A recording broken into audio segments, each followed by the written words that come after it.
Why do some persons attack all the time while some persons can't?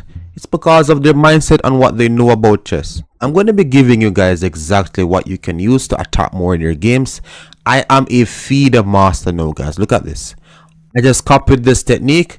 It printed a title. You guys, if you're trying to get to at least 2,000 elo, even 1,000, just apply this. Things are going to be looking super clear. So with no further ado, let's get right into this video. A lot of persons started chess by learning the Queen's Gambit, simply because of the movie, the series, but that's exactly what we're going to be talking about today. How can you turn a normal position into a very aggressive one?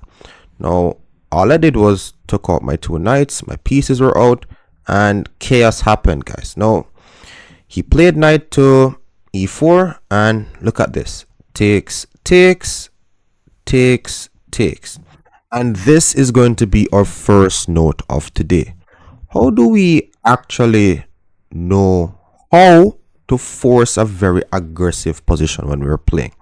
Now, you need to learn or understand the rule of the counterattack. You just can't practice reactive chess, guys. If you're playing on autopilot, you're not training yourselves to spot better moves. Now, always check for moves in your opponent's side of the board. This is how you get aggressive. You need to be creating constant problems in this area. So, whenever you're counterattacking, you want to attack a piece of the same value or one that is greater. So, let's say that we have a bishop under attack. I could counterattack on another piece that is of the same value. For example, this knight. Or you could attack a rook, a queen, a king, anything that is of the same value or greater. Now in this position, it was the knight. So I squeezed in this move. Pawn takes c6. Persons would refer to this as an intermezzo or in-between move. It's a move you play before playing the obvious. So guess what, guys? You have to take time to find these moves because it's not obvious. So practice this. Chess will go a far way. He played bishop to a6. Now let's even cover what will happen if he just simply recaptures back the pawn. Then I would take, and if you count the material here, black has 6 pawns and white has 7. That is all thanks to this intermezzo. Black tried something else in the game and played bishop to a6. I simply took the knight, queen takes, and what would you play in this scenario? Now, for aggressive chess, we need to start putting pieces in this area. We're going to be utilizing the box method a lot in our aggressive games. Now here, you cannot attack if you have sitting pieces, guys. Like, no lazy pieces when playing chess.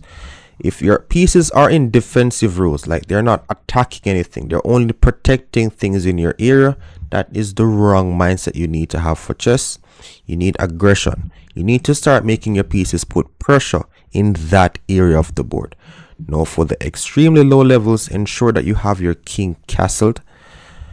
I'm not able to do it right now because of this bishop absolutely cutting this board in half, but this technique is preferred when you have like a very castled king. Get your king out of the center of the board, guys. But here I played knight to e5, attacking the f7 pawn, attacking the queen. This is what we call a tempo in chess. Tempo moves are basically moves that buy you time. The more tempos you get with aggressive chess, the better. The more time you're going to have to come up with more moves. So example, I just played this move, knight to e5. That is a tempo move. He played q to b5. Now, for like defensive chess, you're gonna need to learn a little bit about defending as well. You would know about like the drawback principle, which is to check what a piece was defending before. At the lower levels, I see persons blunder this a lot, where they just move their queen out of the way, trying to like make a trade, and then they get checkmated. Be careful. So how do masters think separate from like beginners? So we try our best to look for, again, tempo moves, aggressive moves. I want to shut out my opponent's pieces from attacking in my area while doing the opposite to my opponent. I want to be putting pressure on my opponent's pieces while not allowing them to shut out my pieces. To put this clearer, If you get a piece in your opponent's half, try to let it stay there. You don't want to be retreating. You want to be again on the aggressive side of stuff. So with that, I played pawn to c4, a very good tempo move. It buys us time to play another move in which I like. He could either backtrack or play this move in which he played in the game, which is q to b4. If you are interested in 1v1 sessions, you could book through my website. The link is going to be in my description and my bio. What would you guys play in this scenario and why? And it's going to be getting a little bit dicey after this, but nonetheless, what would you play? When I say dicey, not for like super high rated players. What would you play in this position and why? Would you move your king, or do you look for a counterattack? Offense, guys. Whenever you're playing chess, think offense. If you have to repeat it over to yourself for a while, think offense. Bishop to d2, queen moves, and remember, with aggression, counterattacks. You need pieces in this area of the board. Simple, but very effective. One piece won't get the job done. I simply added a second piece. Now, whenever a king isn't castled, f7 and the f2 pawns are very tender points. I'm simply putting pressure on it right now, and there is no way for my opponent to actually defend this successfully. In the game, he tried pawn to f6, but let's see who is actually paying attention. Do I play reactive? As a matter of fact, I want you guys to even try to guess my rating that I had at the time I played this game. It's the mindset. The ratings just came after. But let's see. Pawn to f6. What would you play here? Am I like retreating my knight? Am I trying to find a safe square for my knight? Or am I looking for forward moves to counterattack? Now, just to show you guys blind spots. Now, this is going to be even helping the higher rated players. You have blind spots for certain moves because of how you think. You could be doing puzzles from now till forever. If you don't apply the right mindset, it will not transfer over to your blitz. Sorry, on like your rapid games. Average players, backtrack. Masters, counterattack. If this move wasn't possible, I'm still not looking at backtracking my pieces. I'm looking forward moves. Example, just showing you guys knight c6. I'm looking for forward moves that help my position, right? Things could get dangerous once you apply the right mindset.